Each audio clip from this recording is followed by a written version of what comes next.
When the unimaginable happens, what does it take to keep living, let alone find purpose? In this conversation, Michelle Hord shares the heartbreaking loss that redefined everything and the hope she chose to fight for, even when it was impossible. This is a story of unimaginable grief and the light that can still emerge from it. And I realized that the holes in my body were allowing light to come through for people. And that in some ways, this wasn't about me. This was about how perhaps I could be used. And I say that with no delusions of grandeur, right? But like, how can I be a vehicle or a vessel to share what's possible, even when the impossible happens? I'm Matt Gilhooly, and this is The Life Shift, candid conversations about the pivotal moments that have changed lives forever.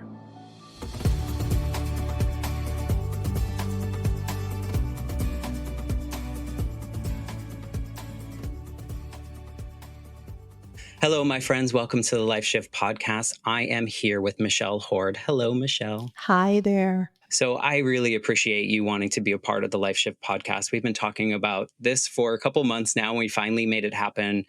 And I think super excited is the wrong words to use, but I am super honored that you would want to be a part of this because your journey and the pivotal moment in your life is really, really tough and important to share and important to share your journey afterwards. We were talking before recording is, I started this show because I felt so alone when my mom died. And I felt like the only kid that had a dead parent. I felt like I had to impress everyone around me and tell them I was okay when I was so broken. And so the Life Shift podcast exists so that whoever's listening, the one set of ears listening, feels so alone in their circumstance. They hear a story like yours that has a resilience moment to it. They feel less alone. They feel like, oh, there might be some hope for me in my own circumstance. So super honored. Well, thank you so much. And the work that you're doing is so important to many ears, I'm sure. Thank you. I'm terrible at taking compliments, but you wrote a book in 2022. It's been out for a while now. And I told you before we started recording that I haven't read it yet. And that was on purpose because I do want these conversations to unfold. I haven't watched any of the interviews that you've done on other shows. And I feel terrible saying that because I feel like I'm breaking all the interview rules, right?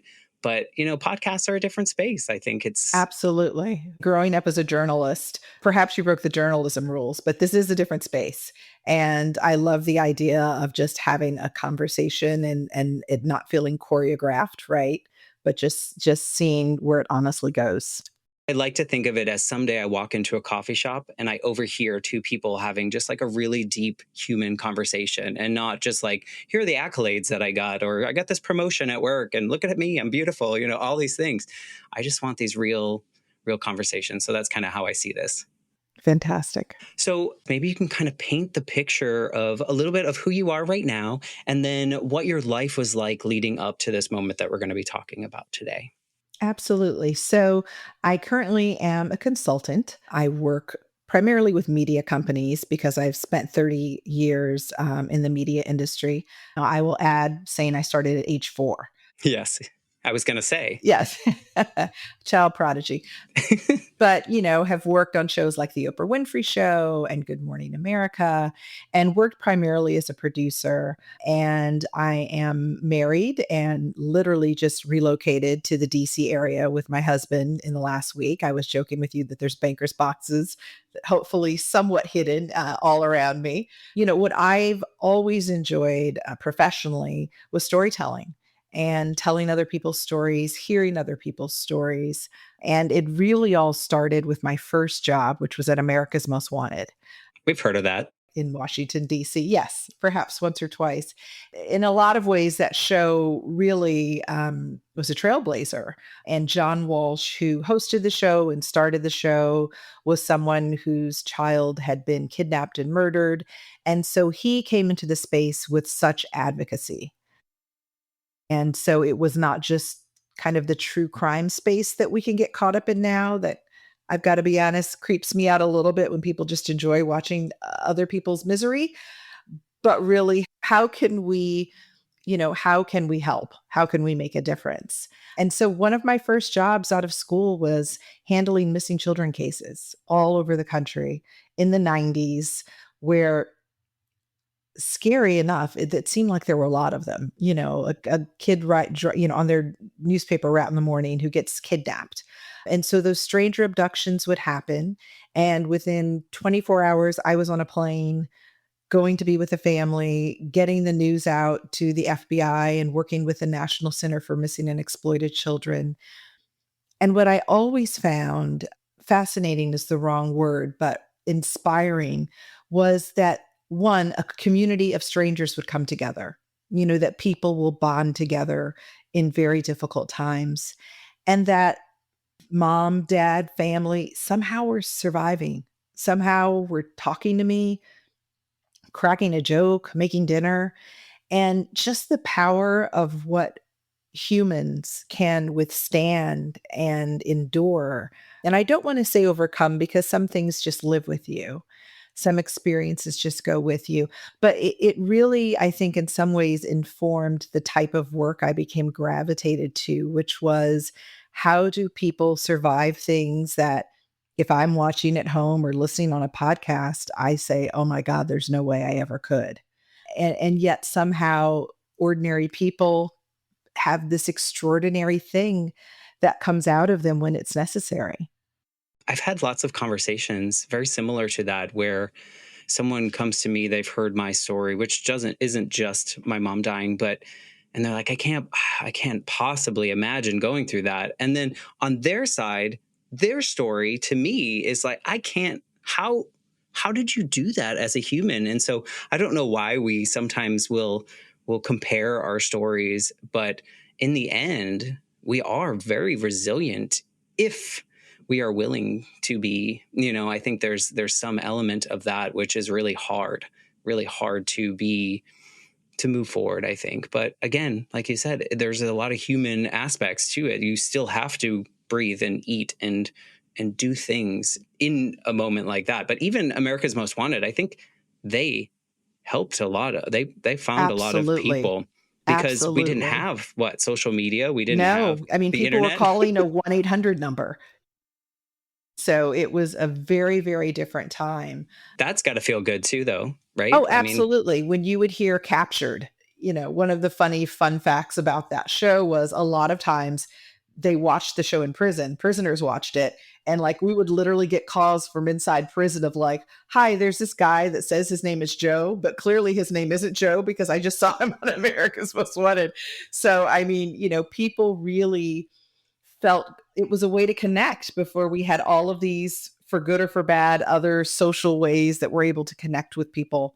It was a way, I think, where people felt like they could connect and make a difference. that was before the Amber Alert system as well? It was. That's exactly right. That case was one of the cases covered on America's Most Wanted. And yes, it was before that system. So we were on Fox, and we would do these missing child alerts with all of the Fox affiliates, hopefully within hours, because unfortunately in those cases, 24, 48 hours pass and there's not necessarily a lot of hope left. So yes, it was a very, very different time. But the things I took away from it for sure still remain today. Is the stories of these real people, because I think too now, like you pointed out, this true crime fascination, sometimes the story gets a little glamorized, or the event gets more glamorized than the actual story of the humans behind it that had to face it. I thought about it in the, oh God, what was that story? The Love and Death, I think, is the latest one on HBO about Candy Montgomery. And what you read in the papers, the deeper articles that not a lot of people read, are the families of the woman or her former friend that was the victim, and how that brings things back up. Sure. They didn't overcome anything. I'm sure it still lives with them, but now they're reminded of it in a way that other people are glamorizing it. So there is a challenge in that as well. No, for sure. For sure. That's amazing work, but I can see how you would gravitate to the more positive elements, Yes. maybe. Yes, for sure. Where did you go from there, and what did you do with that? You moved into all those other spaces in producing and journalism? Yeah, so I continued to produce, like I said, at the Oprah Winfrey Show, at CBS News. I was really interested in news and landed at Good Morning America, working with Robin Roberts and Diane Sawyer. And, Robin Roberts is one of those rare people who is exactly who you see on television. And it's just this ray of sunshine and wants to bring hope and healing wherever she goes. And, one of the first big stories I remember covering with her was Hurricane Katrina, which really impacted her hometown, her home state of Mississippi. So, yes, those stories that where you can find hope, where you find light in the dark, I guess, are the stories that I've always been really attracted to and you know, find inspirational more than anything. Did you find it challenging behind the scenes? I feel like, I mean, maybe media was a little bit different when you were doing that, but I feel like a lot of media kind of goes towards like the bad news, or like, like kind of focus on that part. Did you find that difficult to kind of push through and be like, here, no, but here's the good part of it? Well, I've been blessed that I was able to be intentional, and there were some places, frankly, I just would not work, that were more money that I just would not work. So I was never interested in sensationalizing. I was never interested in just getting the exclusive booking to get someone on TV who frankly probably shouldn't be on national TV at that moment. So it was the more layered stories. And I think because I walked into this space with the early experience of America's Most Wanted, you walked in as an advocate, as a social worker, even though I was none of those things at 22 years old, because I was representing this show and representing John Walsh. There was just an empathy and respect for the people you were working with, that you looked at them as survivors and not victims and not marks, quite frankly. So I certainly, in the stories I covered, even when I was on, a school shooting or something like that, there are certain types of stories that I looked to tell, and those were the ones about fighting through for the hope.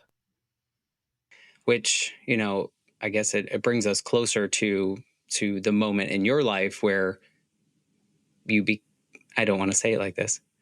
I mean, I guess you became the story that you would go talk to people on. Can you share a little bit about that?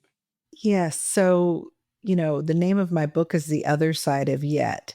And the title, in part, is because I spent so much of my career on the other side of police tape, on the other side of these stories. And then suddenly at 47, I was the mother showing up at a crime scene. I was the one on the other side of police tape. So, just in terms of background and context, I got married in my late 30s to someone I'd known since my early 20s. We were blessed to have this beautiful little girl when I was 39 years old, after being told that I probably would not be able to conceive. Her name was Gabrielle. She was this amazing, healthy, energetic, kind, wonderful, funny little girl. And at some point when she was about 5 or 6 years old, I realized that my marriage, through all the hard work and counseling, was just not materializing in the way that I'd hoped it. And as a mom of a girl, I wanted to show her what I thought love should look like, how I thought a wife should be treated, how I thought a mom should be treated. And unfortunately, my marriage was not one that was going to allow me to do that. So, there was a lot of back and forth through the divorce proceedings. I moved out at one point because I just didn't want Gabrielle exposed to friction. So she would go back and forth between my place and dad's place. And on June 5th, 2017, I received a phone call from my then husband saying, okay, I'll sign the papers.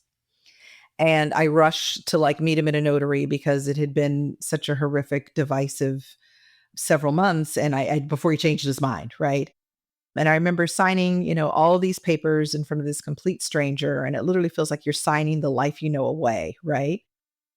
And us talking as we parted ways that evening, and me giving him a hug and him saying, I'm sorry for everything that's happened over these last several months. And I was just awash with relief because I was like, thank God the person who I've known since I was in my 20s is still in there. And I said, listen, our marriage may not have worked out, but all that matters, we were friends first. We still love each other. And most importantly, we love this little girl. And so the most important thing is co parenting this little girl. And that was an evening where Gabrielle was spending the night with her dad. I went back to my rental home, got up the next day, went to work with the intentions of sitting down with my husband after work and talking to Gabrielle about logistically next steps. She knew we were going to get a divorce, but what the plans were. And at about 3 p.m., I received the phone call, and it was from our caregiver. And it was clear to me by just this shrill scream, which was unlike anything I'd ever heard, that she had walked into a crime scene. And I wasn't in the moment sure exactly what was happening. To my knowledge, Gabrielle would be at school getting ready to come home. My first thought was, oh my God, her dad's killed himself. How am I going to deal with this? How am I going to help her deal with this? And then this just, I can only describe it as like an ice pick going through the top of your head down, where I realized maybe it was something else. And I called a dear friend who always was at drop off and said, hey, did you see Gabrielle this morning? And she said no. And then I knew Gabrielle had not gone to school. And then I realized that something else perhaps was happening. And you can only imagine like the longest drive home ever, right? As family and friends are starting to gather who arrived before me. My mother in law, who I was very close to, who I called immediately to go and get to the scene. And I'm driving up in my car to what had been the first home I shared with my husband, where he carried me over the threshold, where we brought our baby girl home. And now there were police lights and ambulances and police tape. And my pastor was standing there and grabbed me out of the car and held me and just said, it's true. And my daughter was gone.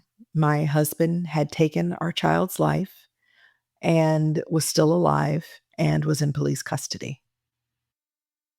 I'm not sure how to respond to that. I'm so sorry for your loss. I feel that still. I mean, this was a few years ago. I mean, it's a big thing, but you can feel that you were in that moment telling that particular story. And, I can't help but think of the experiences that you had before, in your workspace, and then pulling up, knowing full well what's happening around you, but also probably feeling like this can't did you have a sense of feeling that this just like wasn't real, like you were in like some other kind of space? Did you have any of that feeling? I went into survival mode. I think because of the experiences I had. I remember a coworker was driving me home and was trying to reassure me, maybe she's just hurt, maybe she can't call you. And I knew, I just knew. I knew as a mother, I knew as someone who had covered these stories, who walked into situations and heard, there are no words, this doesn't happen here, that somehow that was my story now. And, we all have things that we consider our darkest nightmares, our worst nightmares. When I was growing up, it was losing my mom. I lost my mom suddenly when I was 24. She was 50. So I was an adult, but certainly a young adult. And she died of a cerebral aneurysm. And it was, unexpected. And so the second worst nightmare was losing a child. But it would have never even been in my nightmare to imagine this with someone. It's interesting. I think those of us that have experienced trauma try to make it palatable sometimes for other people, make them comfortable. And I'm sure you can relate to this in your own way. When we were talking earlier, you not that you make excuses, but you need people to feel like you are okay even if you're not. You need to explain whatever is explicable. And so I find, this reflex of saying, it wasn't an abusive household. There was no violence in the household, because it is something that will go without explanation for the rest of my life.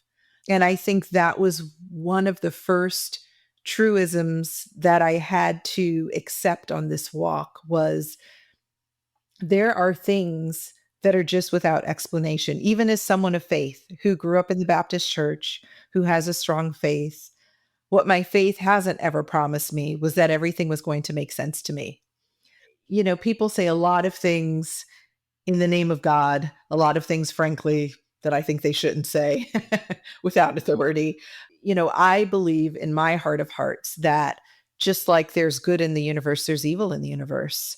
And that whatever this evil was that did this, that took over literally my husband that I knew, was something that was supposed to take me out too. And so I very quickly, through gut wrenching pain and trauma and everything that comes with a crime investigation, by the way, in the middle of a divorce that wound up taking 2 years after he was incarcerated, my sole focus was that I was going to survive this because I wasn't supposed to. And it was a bit of an F you, F you universe. I'm supposed to be here for a reason. This is not supposed to be survivable. This was This little girl was my biggest dream and the light of my life. And it does her a disservice if I don't survive to tell her story. And that's huge.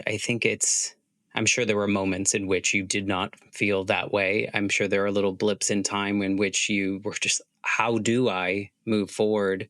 I want to go back to what you said about kind of like you felt the need to make explanations or Yeah. not excuses. And if this question is too far, please tell me. But was there a part of you that absorbed some kind of like, what could I have done moment? Because I think when my mom died, I was 8, and I blamed myself that I didn't stop her from going on this trip as a 32-year-old woman that can clearly make her own decisions.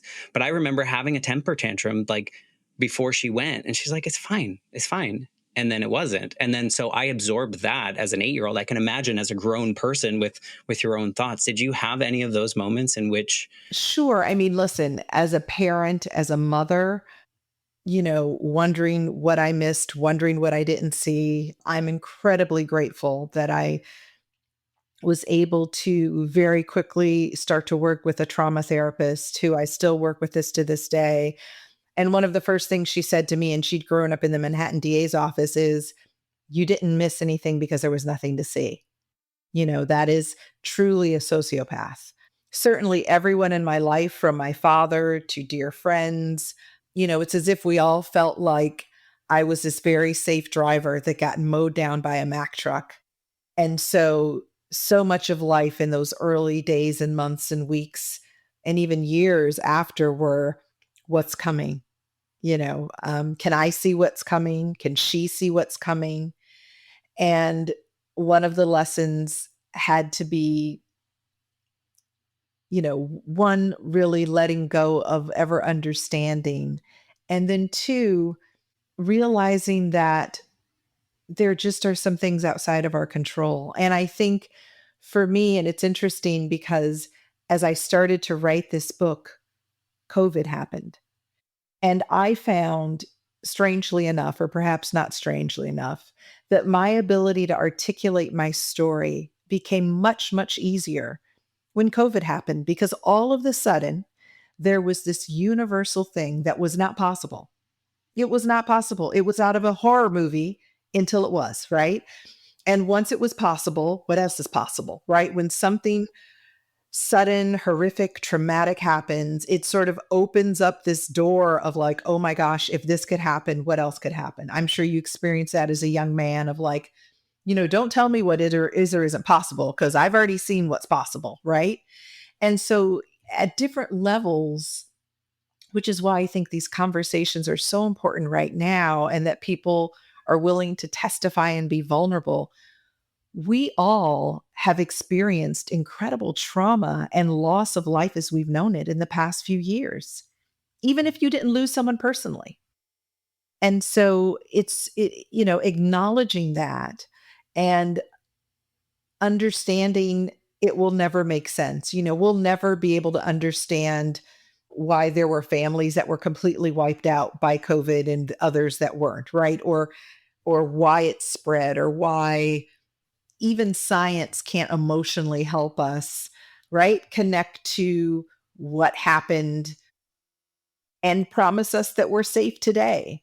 And, the dirty little secret is we were never assured that everything was going to go smoothly, right? Like we've never been assured that something like this couldn't happen. And so when it does, it gives you this realization that I've only have this moment. I only have right now. I have this false sense that I'm somehow controlling what's happening around me. And in reality, I'm just on this walk, whether that's a walk of faith or a walk with the universe or walk with loved ones. I'm just on this walk, and all I can do is just put one foot in front of the other. You're right. You hit on the power of storytelling and collective experiences, right? And I think they kind of go along with your mention of the pandemic. There's something that we never imagined, and it was a collective thing. Like everyone around the globe pretty much was experiencing something very similar, whether people wanted to believe it was happening or not. It was happening around them. And that aligns with the power of storytelling to me, is because now someone can understand. Someone's sharing this experience. You're sharing your story. The people that you worked with at America's Most Wanted, the people you were telling stories of on Good Morning America and working with Oprah and all these other things, that was helping other people understand that their circumstance is survivable. It is, you can move through it. You can move with it. I don't think you're going to move past it. I think that's really difficult. People yell at me when I tell them, I don't know if they yell, they say things to me when I tell them that I closed the door on grief on my mom. And it's interesting to me. I do think I did. But that's a different circumstance. You were a fully formed adult. You were a fully formed person moving through the world. I was 8 years old. There aren't many memories that you keep with you from that moment in time. So my mother at this point in my life is a figment, like is an idea, is a construct of a mother figure, which sounds terrible to say, but That sounds real. and that's why I do the show. I was conditioned growing up, and I think maybe you were as well, and a lot of people were conditioned to say the things that make people comfortable. Absolutely. Don't tell them, like, how are you today? You usually say good, like, we're good. But if I was to tell you, well, actually, it's really terrible. We're not ready. Like the person hearing that is like, ugh. So I think it's interesting to think about the power of storytelling, and now what you're doing with your book, going on, podcasts and TV shows and whatnot, sharing this story. There's someone sitting there that's like, oh, I can stand up today. Absolutely. I can take that next step. I think it's so powerful in what you do. I guess this is a good question. How did the book help your healing? Did you find that it was like cathartic in a way? I've always written, and my biggest life dream was to write a book. This was a book you can imagine no one would ever want to write, right? But I did start journaling immediately after this happened, really to work it out in my brain. And I would talk to myself, I would talk to God, I would write letters to my daughter. And my therapist smartly encouraged me to share some of them, not just with her, but with some of the people I was close to. And what I started to hear over time, and I think this is the power of telling one story, was friends who said things like, somehow you gave me hope today, with everything you're going through. Or I hadn't prayed in years until you talked about how powerful prayer has been for you. And I realized that the holes in my body were allowing light to come through for people. And that in some ways, this wasn't about me. This was about how perhaps I could be used And I say that with no delusions of grandeur, right? But like, how can I be a vehicle or a vessel to share what's possible even when the impossible happens? And that started to feel like my life's work. And so writing the book in some ways brought a lot of it back, because it's so vivid. But what has happened is I get DMs every day, I get emails, I get stopped where people say, not only did I read your book, but then I bought 4 copies because we lost my dad and I wanted all of my siblings to have it. That it really feels like it is a tool for a lot of people that are coping.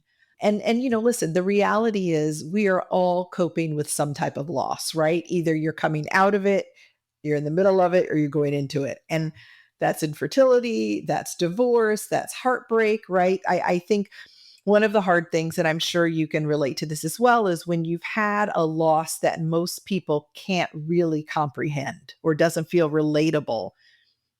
We do this, what I call grief index, right? Of like, my grief is worse than yours, or his grief is worse than mine. And I don't buy into that. I think we all have our journeys. I think certainly it's hard to argue that it isn't devastating for an 8-year-old little boy to lose his mom, or that it's not devastating to have a child taken away from you violently. And for others who are walking other lives, it's devastating to not be able to conceive at all. It's devastating to be divorced and have your husband walk away with everything and be left penniless. Like, there are so many moments in our lives where all of a sudden it's like, oh my God, this isn't what I thought my life would look like. And so the book and the work I'm trying to do is about how do we pivot to something else when what we thought we were building disintegrates. Which you just defined the Life Shift podcast as well. It's like we're all going to have it. We're all going to have these pivotal moments. I like this grief index idea, and as you were saying it brought me back to that conversation that I had about kind of comparing. And he said, my worst day is equal to your worst day because it was our worst day. I love that. There's no leveling. It was our worst, right? And so that's the top. That's how it can be, and that's how we can look at that. And you're right. I mean, people are facing things, and what might seem insurmountable can be. And what you're doing for people, like these people stop you in the street and tell you how valuable your story is, I'm sure that is helping fill maybe some of those holes or some of those missing pieces, and understanding that, like, I'm putting out some kind of good in the world despite such tragedy, such hardship, such challenge, right? And I bet that's even more valuable than, selling another copy of your book, just No, understanding. absolutely. Absolutely. And my publisher wouldn't want to hear this, but I'm much less concerned about selling copies of my book as getting the message out. And so, I've started working as a coach. I am going out and speaking, and it's really because so many people are living with extraordinary circumstances that they don't quite know how to manage. And there really are some practical tools that I started to see in my early days as a producer that I lived out that I do think help people. And they can help people professionally, they can help people personally, but there's not a formula, A, B, C, D, but there are some consistent things that researchers would say and people who've experienced trauma and loss would say, help you cope. And you just mentioned one of them, how can I make an impact on others? That can be starting a foundation for some people. I started a foundation in my daughter's memory called Gabrielle's Wings that works to help children around the globe. That could be something like making dinner for my neighbor and knocking on the door. Sometimes we don't know how to help in these situations, but just trying to get outside of yourself and trying to make an impact, I think, is one of the key pieces on the path to healing. What has been the most impactful thing, like thing that you did in your journey that helped you kind of get to that next level of, not just surviving, but finding a way to live? I think deciding I made a decision really early on, again, as a journalist that watched these stories, that Gabrielle's story was going to be of who she was in the world and that would happen to her. And that was the root of the foundation. And so for me, what has given me oxygen is seeing beautiful little kids that look like my daughter who are getting swim lessons or going to camp or given the social emotional learning tools that they now need in this crazy post-COVID world that they're living in. Getting a hug from one of those kids, hearing a great story about one of these children who perhaps would not have had access to things except for the work that the foundation is doing. That's my daughter's legacy. And I've had people say, she only lived 7 years, but wow, think about what those 7 years are doing all over the globe and the children that she's touching. And so that for me, on my worst day, is to remember there's a way that I can impact other children that honors who she was and honors my love for her as a mother. I mean, the way you described her early on, it sounds like she would love doing this as well, and that she would Absolutely. love being with those other little kids that needed something in their life and someone stepped in. And so I can imagine there's a component of just like living, or like her living through you in this way of serving these little, you work with younger kids, right, with your foundation. Yes, elementary age kids, in underserved communities, and That's a lifelong impact. that's That's a for exactly those right. kids. Well, and that's why we chose that age group. Gabrielle was 7, she was in the 2nd grade, but we also know statistically the game-changing years are those elementary age years, right? I know. And so, yes, of course you do. Of course you do. And so getting to children, during those years makes a huge impact. And for Gabrielle's last 2 birthday parties, she did backpack drives because her birthday was in August. And, we would go to the local nonprofit that helped kids who didn't have school supplies and take the backpacks afterwards. So even as a small child, it's who she was becoming. It was what her spirit was. And so I feel like I'm honoring, her spirit and honoring her in so many ways by this work.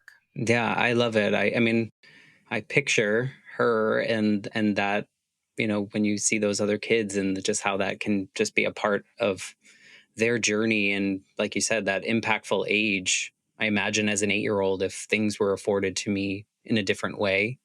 It was the 80s, so there wasn't a lot of talk and help and those kind of things. And so, that was my journey. But the things that you can be doing, just even a small thing, you give them something that they just didn't have before, that they didn't know they needed, can spark can spark something.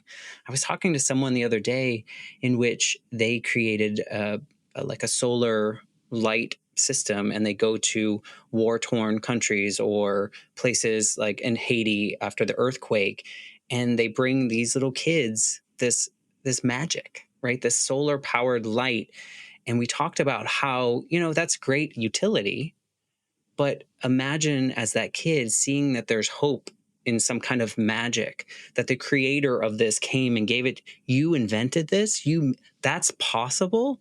So I picture that in these kids that you're helping through this foundation, which is huge and impactful and will continue on through their lives. And I'm sure by having that, what does that trickle effect look like, right? I mean, they were afforded something as a child. Imagine how many people they might help because of what you did Absolutely. for them. Yeah, it's the butterfly effect, which is, one of the things behind, the name Gabrielle's Wings. She loved butterflies. I think of her as a little angel, but the idea that a small impact can have such a huge impact, right? That doing a small thing. And so to your point, a small kindness that, we can all probably remember as children, someone an adult saying or doing something that we remember to this day. They may not even remember who we are, right? Like we may not have been in touch with them in 20 or 30 years, but it's amazing how those moments can go on to shape children. And so we try to be really intentional in our work about creating those opportunities for safety, for affirmation, and that are empowering. Yeah. And inspiring, Yes. right? Because other people are going to see it or they're going to feel it and they're going to remember that moment. I go back to another person I spoke with. They were 15, maybe 16, ready to drop out of high school. One of their teachers pulled them aside like the day before they were going to just like, I'm dropping out, and was like, one more day. I want you to write me 3 poems. We're going to submit this for a scholarship. She ended up winning a scholarship, ended up going to the college of her dreams, ended up getting the job of her dreams. And it was all because this guy saw her in her worst day, pulled her aside, and just was like, write 3 poems. It's not like this big thing, right? Yeah, that's so powerful. And so now she looks back on that moment. The teacher was like, I don't remember that moment, like, Right. but that changed her life. That was a moment in time. And so I just keep thinking about these little kids that you're just, even the smallest of, or something that we might be small, like, oh, that wasn't too much for me to do, could have changed their lives. And so what an impact. Absolutely. I want to talk about you. I wonder, or do you ever wonder if the universe put you in that America's Most Wanted space and working with families and kind of navigating that space? Do you think there was some kind of universal play in here to kind of prepare you in a way to actively move forward?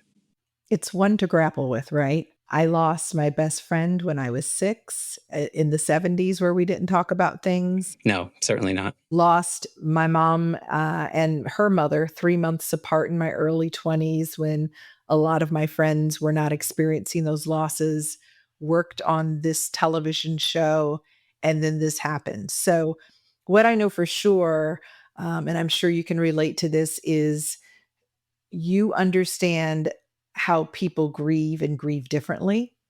So, I don't know if you have siblings, but if you do, they would have lost something different than you lost, right? My brother and I lost someone different. We had the same mom. Parents react differently to loss.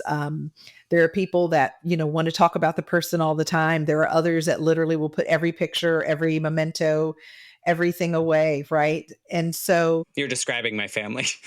yeah, but it's I think what's so powerful, and that breaks my heart, but what's so powerful about it is to answer your question, I don't know if the universe, if those things were preparing me for this, but I know in some ways they have.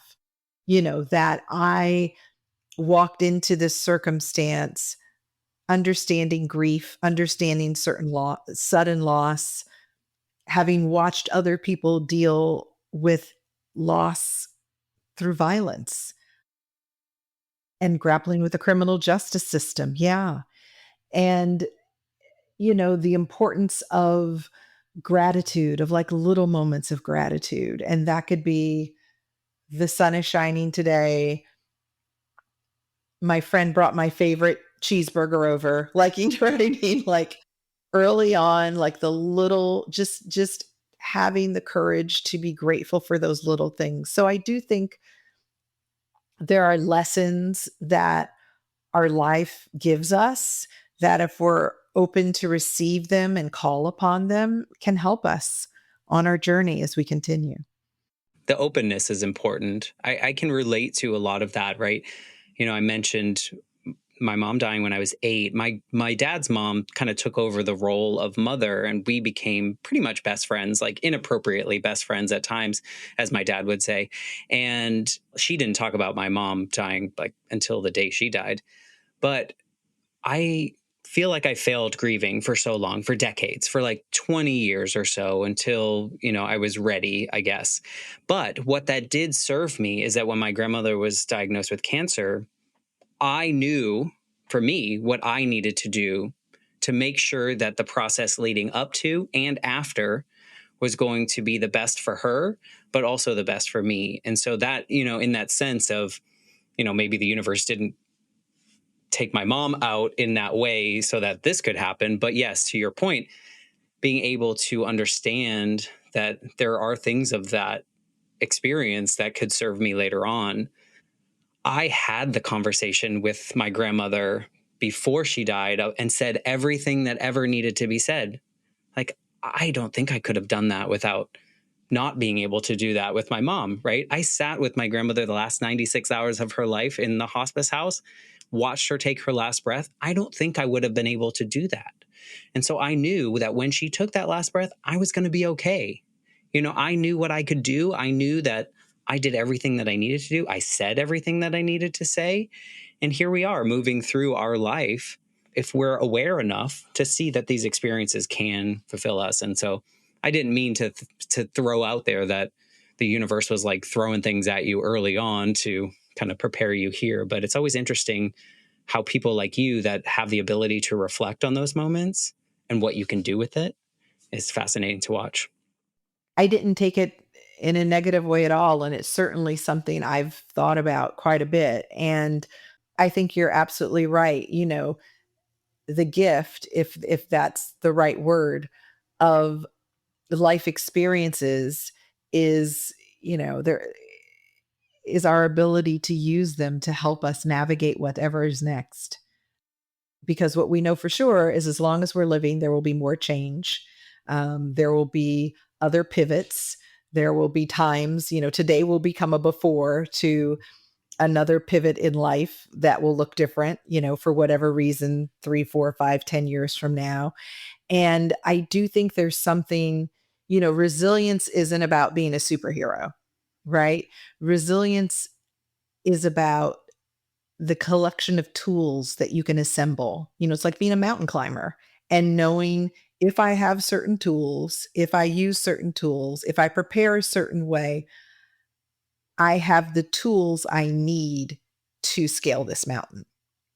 It's still a big effing mountain, right? You can still fall.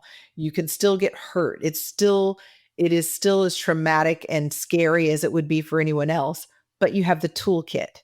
And I do think there is a confidence that you can develop around resilience that doesn't take the pain or sting or shock or any of those things away when things happen, but in the way it allowed you to be really thoughtful. When you lose someone suddenly, the ability to lose someone over time is almost a gift. And I know you know what I mean and won't take that in a negative way, but to have the luxury of being there and getting to say everything. And I'm sure that that in some ways was gratifying because you didn't get the chance to do that with your mom, right? You didn't have that opportunity. So, I think when we talk about resilience, when we talk about hope, so much of it is the toolkit that you can assemble from your life experience, from shared experiences, from hearing other people's stories that'll give you what you need when you need it. Yeah. And I would add to that to build the trust in yourself that you can do that, right? There's the confidence, but also like that mountain is huge. Can I do it again?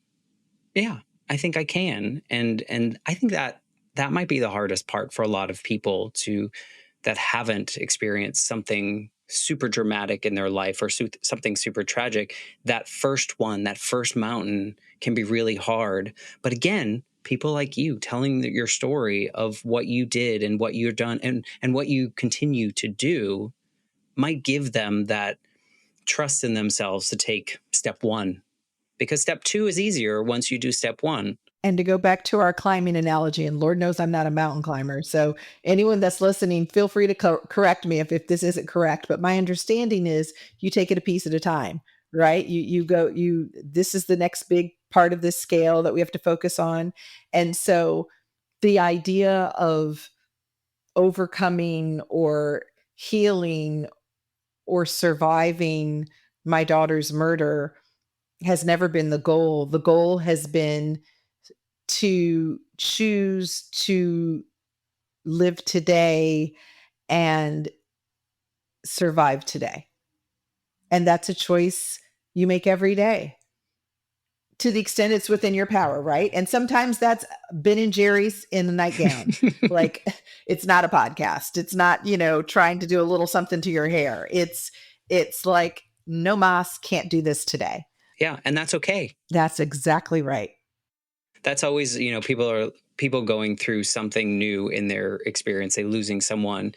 I think a lot of people want to just like try to solve it for them or help them. And my advice at this point in my journey is always feel however you are feeling and be okay with that. Acknowledge it.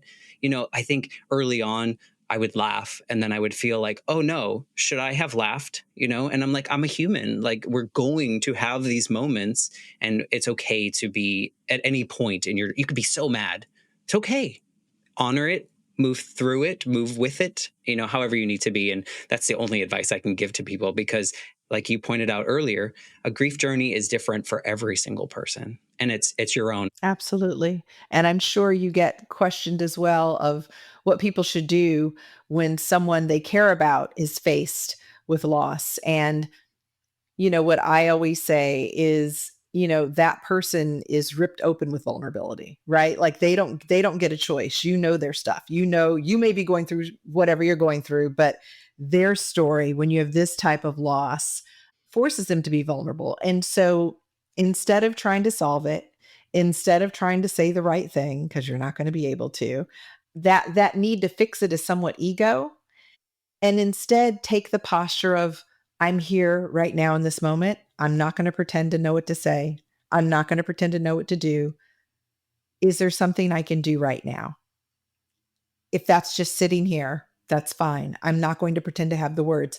That ability to open up and be vulnerable and sit with their uncomfortableness, probably not a word, but that to me is so much more powerful than someone walking in with whatever trope they read online about, everything happens for a reason, or Don't ever tell someone that. yeah. Yeah, one of my favorite moments, I have a brother that's 3 years younger than me, and after we lost our mom, I remember at the wake at one point, well, we didn't have a formal wake, but at the memorial at one point, him whispering to me, "If one more person tells me she's in a better place, I'm gonna offer to send them there." Um, so, people in their human frailty, say all sorts of stupid things, meaning well, and so my advice to people is vulnerable. Have the ability to sit in the vulnerability that your friend is in and in that uncomfortable space. Is that what you would say to someone like yourself pulling up on at your house that day? What would you say to that version of Michelle, if you could, knowing what you know now? That it will be a minute by minute, breath by breath journey, and to give yourself the grace to be exactly where you are right now, knowing that it won't always be what it is right now. And that doesn't mean healing or a grief journey is linear. There are days that feel like day one still. They don't last as long. They aren't as triggering. They aren't necessarily as debilitating. But I think truly learning how to be in your body and honor wherever you are emotionally in that moment is what I would try to whisper into her ear. I think she would listen. I just, in the little bit I know about you, I feel like I know a lot about you now, but in this short amount of time, I feel like that version of you would listen and understand that this one moment is what matters right now, and the next moment will be the one that matters next. And I think that's an important thing to say. To kind of wrap up the conversation, I wonder if you could share the best way to either connect with you, find your book, whatever the best thing. If people are inspired by your story or just want to know more, where can they go and what can they do? Absolutely. So on Instagram, I'm MD Hord, MDHORD, like Dr. Hord, although I'm not a doctor. I have a newsletter that they can sign up with there. We talk a lot about hope and about life changes and new chapters. And I have a website, which is just my name spelled out, michelledhord.com. And you can also find information about Gabrielle's Wings there as well. And your book. Your book is called The Other Side of Yet. The Other Side of Yet. And Yes. congratulations on the paperback, the hardback, the Thank Kindle. you. Do you have an Thank you. audiobook of that? I do. I recorded the audiobook, which was a whole other emotional journey you can imagine, hearing those words out loud. So yeah, it is available wherever books are sold. And I'd be honored if some of your listeners picked it up, and hopefully it can be helpful. I will certainly link to all of those things in the show notes. So if you're listening and you want to connect and you want to check out the book or what Michelle's doing, please reach out to her and find those links there. And thank you, Michelle. Thank you for just being a part of this most fulfilling journey that I've ever been on, and having the time to have a real honest human conversation. It's been quite a joy in a way that maybe joy is not the right word, but I think you understand. I absolutely do. And I've really enjoyed talking to you. Thank you so much.